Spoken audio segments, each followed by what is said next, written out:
Bismillahirrahmanirrahim. Alhamdulillahirabbil alamin. Assalatu wassalamu ala asyrafil anbiya'i wal mursalin wa ala alihi wa ashabihi ajmain.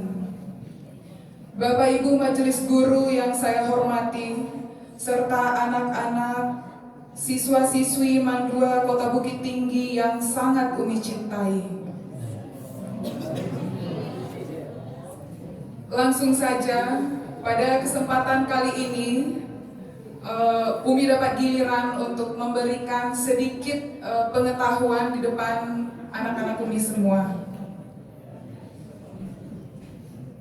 Kali ini Umi kasih judul penyakit-penyakit rohani. Anak-anak yang sangat Umi sayangi, pada suatu ketika Rasulullah Shallallahu Alaihi Wasallam memasuki masjid. Ketika memasuki masjid itu, beliau mendapati seorang sahabat sedang khusyuk beriktikaf, bertafakur di dalam masjid. Namanya Abi Dzar Al-Ghifari. Lalu didekati oleh Rasulullah sahabat tersebut. Wahai Abi Dzar, gerangan apa keinginanmu, gerangan apa doamu kepada Allah sehingga engkau begitu khusyuk beriktikaf di dalam masjid? Lalu apa kata Abi Dzar? Maafkan saya ya Rasul, saya berdiam diri di masjid ini bukan bertafakur. Lalu apa? Wirid? Juga bukan. Lalu kenapa kamu di dalam masjid begitu khusyuknya? Saya menghindari orang ya Rasul. Menghindari orang bagaimana? Sudah terlalu banyak orang datang ke rumah saya menagih hutang. Lalu saya bingung mau lari kemana. Dan saya pikir satu-satunya tempat yang paling aman ya di masjid ini ya Rasul. Model ya, ke masjid bukannya pergi beribadah, tapi sembunyi karena takut diuber-uber hutang. Lalu Rasulullah tersenyum. Wahai Abi Dzar, maukah engkau saya ajarkan sebuah doa yang apabila doa ini engkau amalkan, engkau akan dibebaskan dari rasa dililit oleh hutang. Dibebaskan dari rasa dililit oleh hutang, bukan dibebasin hutangnya ya. Kalau ada doa yang kita baca, habis itu hutang kita jadi lunas, enak. Umi juga mau hutang banyak-banyak, habis itu baca aja doa itu lagi kan. Tapi ini membebaskan hati dari perasaan dililit oleh hutang. Mau ya Rasul? Lalu diajarkan oleh Rasulullah doa tersebut. Apa doanya? Barangkali semua hafal ini. Allahumma inni a'udzubika minal hamni wal hazan. Hafal ya? Wa minal hajzi wal kasal. Wa minal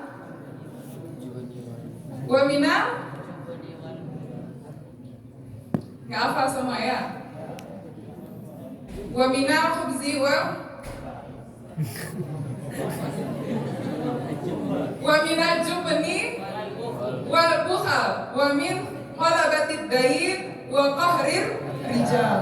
Ternyata Umi kalau udah jarang tampil di depan umum kayak gini bisa ini juga ya, bisa grogi juga ya. Ternyata itu penyakit umum ya. Oke.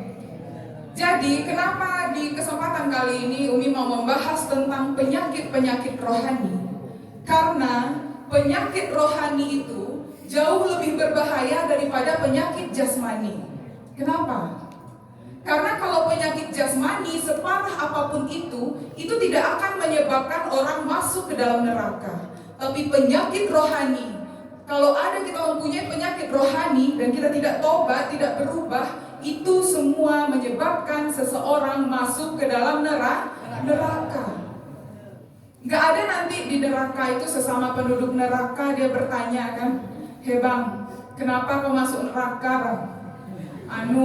Saya dulu di dunia panuan, bisulan. Gak ada. Apa itu panuan, bisulan, kudis, sakit jantung, liver, mah akut, semuanya itu tidak menyebabkan seseorang masuk ke dalam neraka, karena itu semua sakit jasmani. Tetapi yang menyebabkan seseorang masuk ke dalam neraka adalah penyakit-penyakit rohani.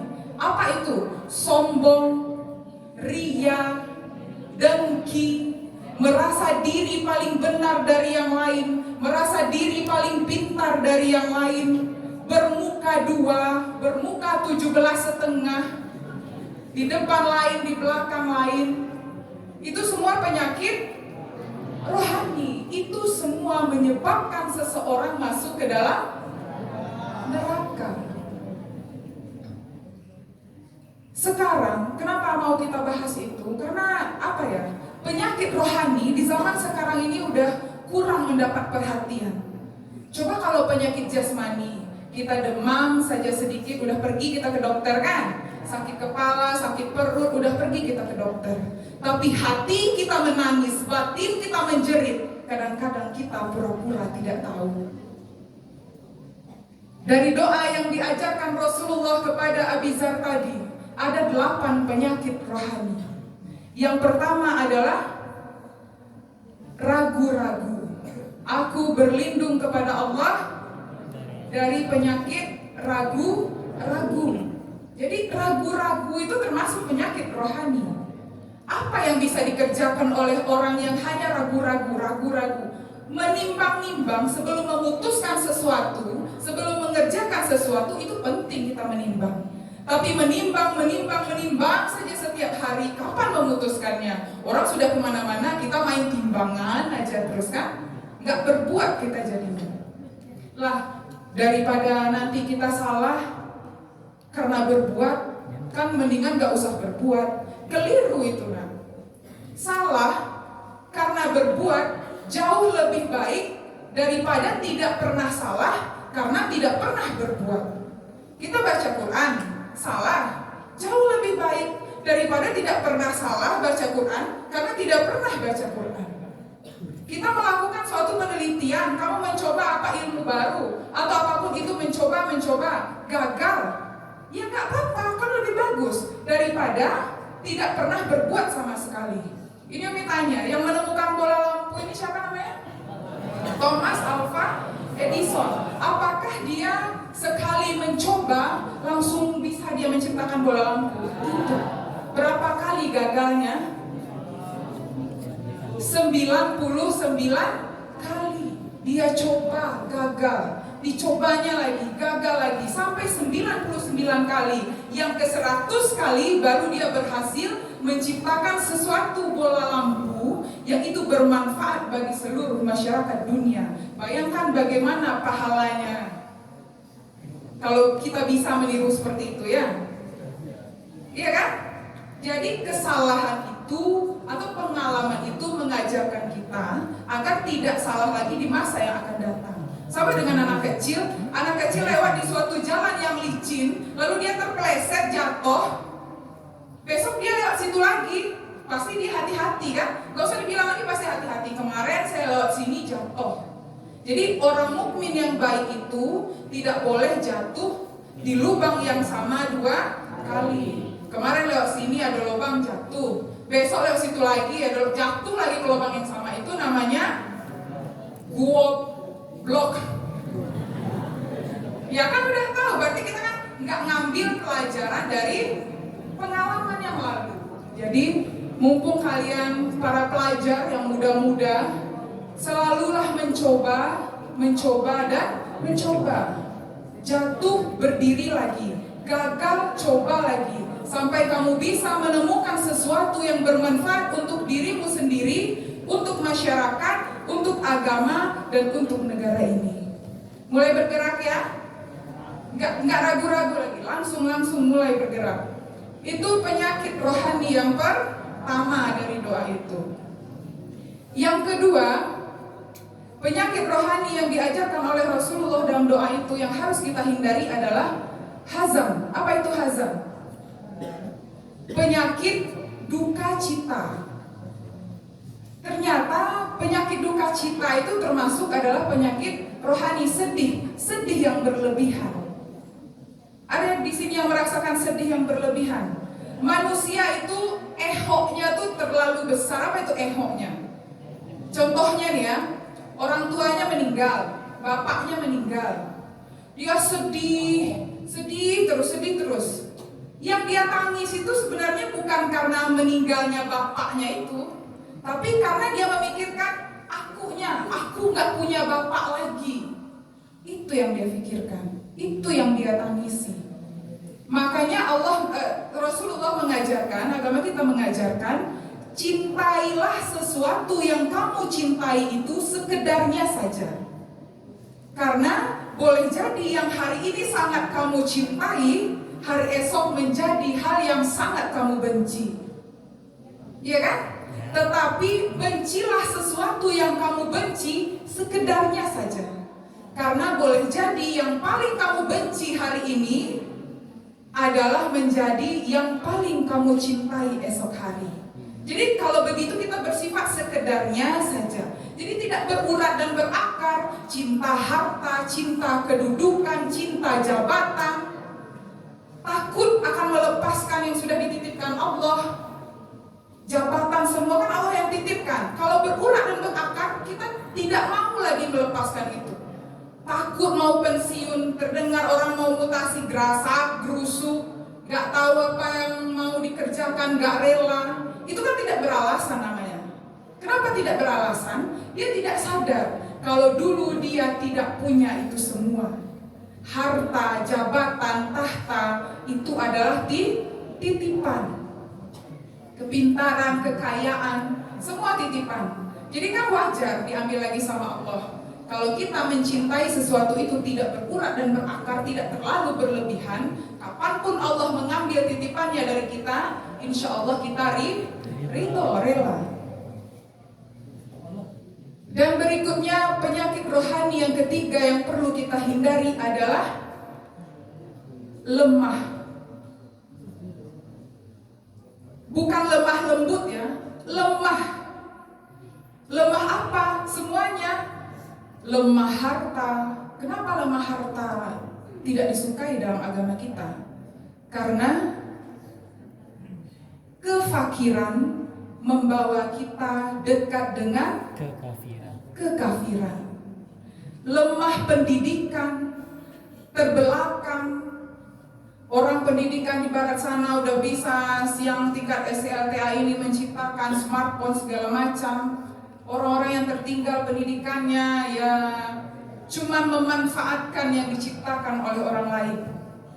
Ya, malah terlena dengan itu. Itu termasuk penyakit rohani. Jadi kita tidak boleh lemah, apalagi lemah iman. Ini yang paling ditakutkan oleh Rasulullah SAW. Lemah iman. Orang marah kalau keluarganya diganggu. Orang marah kalau anak gadisnya diganggu. Orang marah kalau hartanya diusik. Tapi kalau agamanya diganggu, agamanya diusik, agamanya diinjak-injak, sedikit pun dia tidak mempunyai rasa cemburu, rasa sakit hati. Banyak yang seperti itu.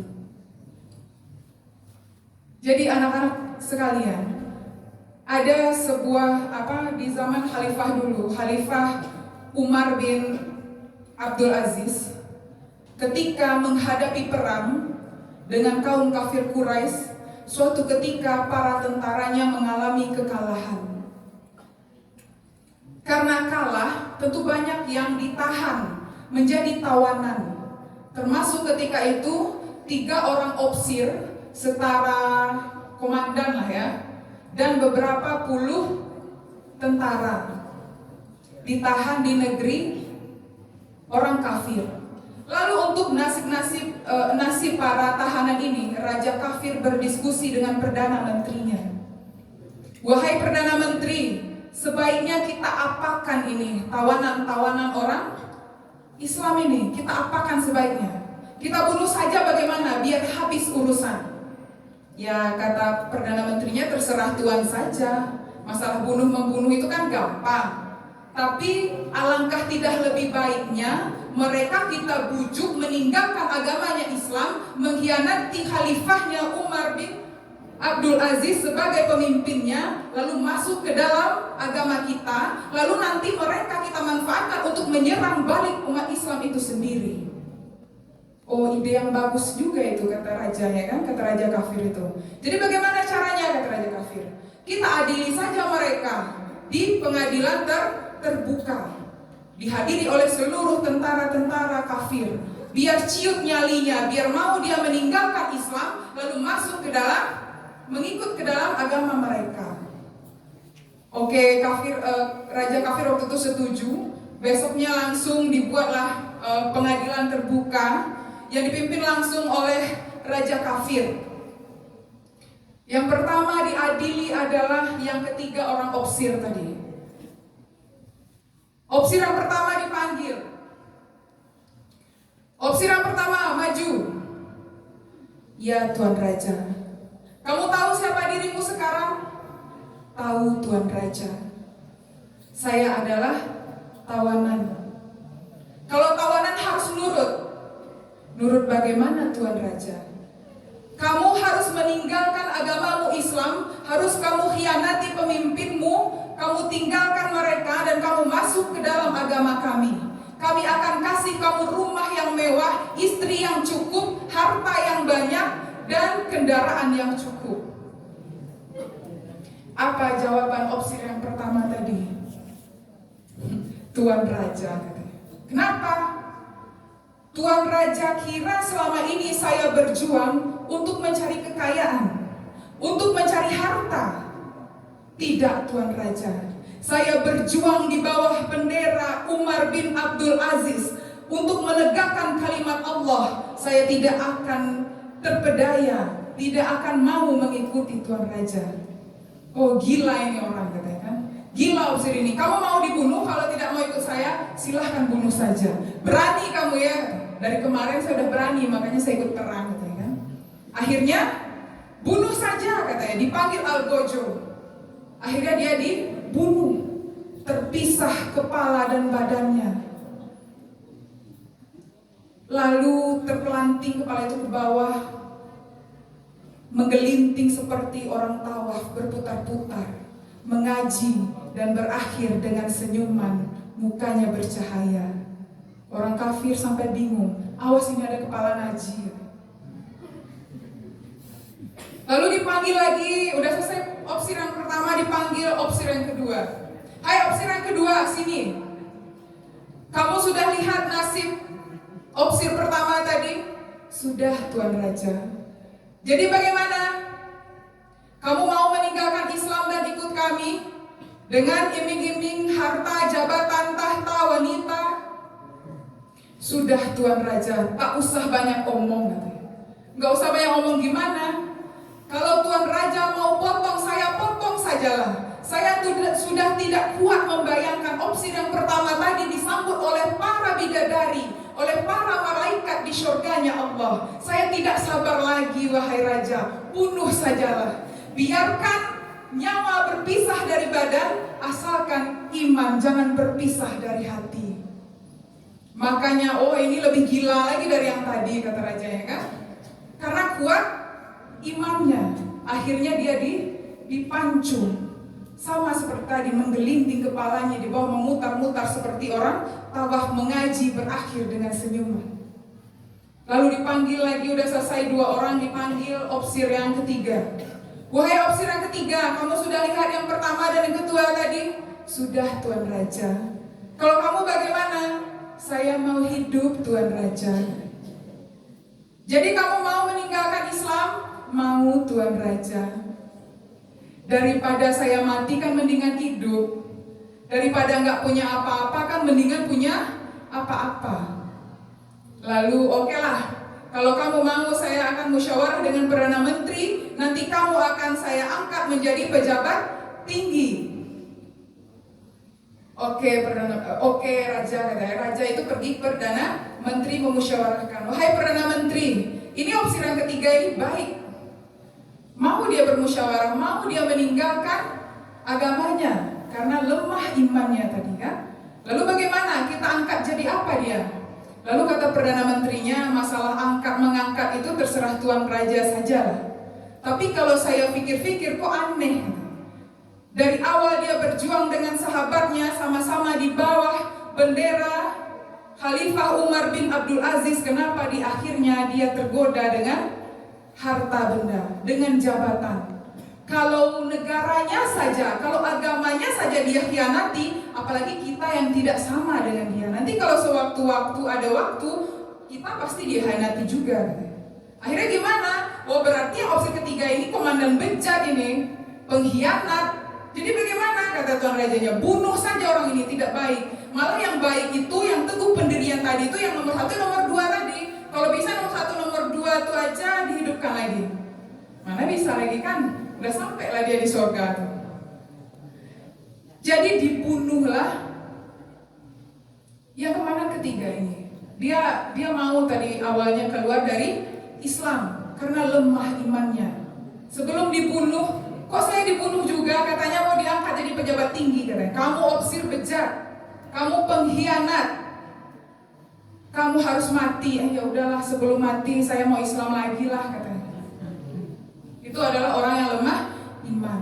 Kira-kira kalau kita dihadapkan kepada kondisi seperti itu, pilih mana? Hidup atau mati? Wallahu a'lam ya. Tergantung kepada tingkat keimanan masing-masing. Oke, jadi jangan sampai kita lemah iman. Kalau lemah pendidikan, lemah harta, walaupun tidak disukai dalam agama, tapi masih mending. Tapi kalau sudah iman yang lemah, itu tidak ada obatnya. Anak-anak yang Umi sayangi, udah banyak yang mengantuk ya. Enak kali ini siang-siang ya. Penyakit rohani yang ketiga, berapa lagi? Yang keempat adalah takut. Takut itu boleh nggak dalam Islam? Boleh. Yang keempat malas, dulunya ada jimat. Malas berusaha, malas beribadah, malas belajar. Ada di sini yang malas. Malas itu termasuk penyakit rohani. Santai perlu, refreshing perlu. Tapi kapan mestinya kita bersantai? Kapan mestinya kita refreshing? Kapan kita belajar? Kapan kita sungguh-sungguh? Kan ada waktunya. Jangan setiap hari kita santai saja. Apa yang bisa dikerjakan oleh orang santai? Masalah apa yang dia bisa selesaikan? Orang tuanya di rumah sudah mati-matian berjuang menyekolahkan anaknya ke sini biar jadi anak sukses. Sampai di sini anaknya atau kayak gitulah. Bisa nggak malas itu diobati? Bisa. Kalau ada tekad di dalam badan kita bahwa hasil atau akibat dari malas kita saat ini akan kita rasakan akibatnya bukan besok, bukan minggu depan, bukan bulan depan, tapi bisa jadi 10 tahun yang akan datang. Malas kita belajar, akibatnya akan kita rasakan 10 tahun yang akan datang misalnya. Kawan yang rajin dapat pekerjaan yang bagus. Kita malas kerjanya tukang parkir, ke sawah, tukang gorengan. Ya nggak apa-apa tukang gorengan, tapi kok tukang gorengan yang sukses kan, bisa tiap simpang tuh ada cabangnya nah. Dan jadi malas itu penyakit rohani. Apalagi malas beribadah. Kalau malas beribadah, bukan sekarang kita rasakan akibatnya. Nanti di dalam kubur disiksa kita babak belur sedemikian rupa, disiksa, baru di situ kita merasakan akibatnya. Jadi buang jauh-jauh sifat malas. Yang kelima adalah takut.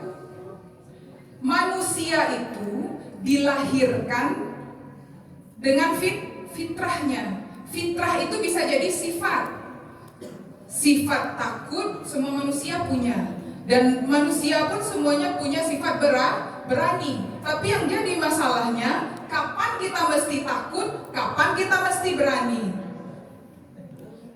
Orang sekarang berani terang-terangan dia berbuat maksiat, berani dia melakukan kesalahan. Mereka yang suka korupsi, mengambil hak orang lain, menahan-nahan hak orang lain, punya keberanian. Tapi mengapa kita yang punya niat baik menegakkan yang hak malah kita takut?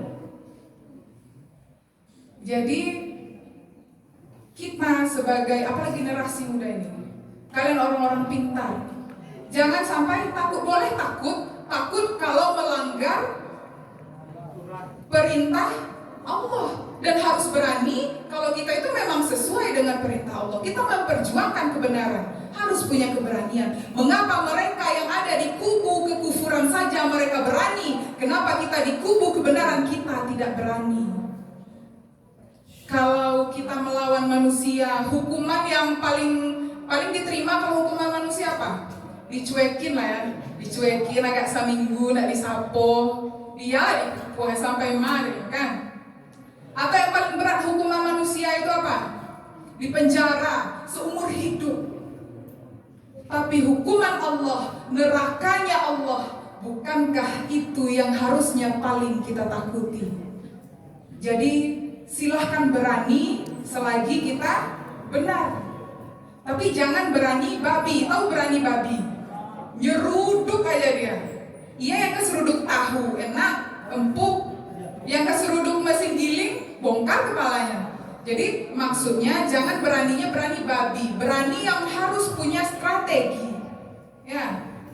Dengan keberanianlah nak Islam bisa menembus Jazirah Arab, Bizantium, Persia, dan mewarnai hampir 2/3 belahan dunia dengan keberanian. Kita harus berani kalau untuk menegakkan kebenaran. Oke. Yang kelima, yang keenam, kikir.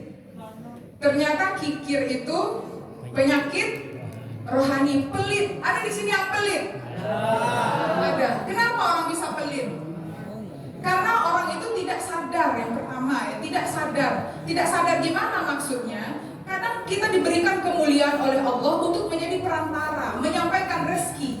Maksudnya rezeki dia cuma lewat tangan saya. Allah yang kasih rezeki lewat kita, kan diberikan kita kemuliaan itu untuk disampaikan kepada orang lain.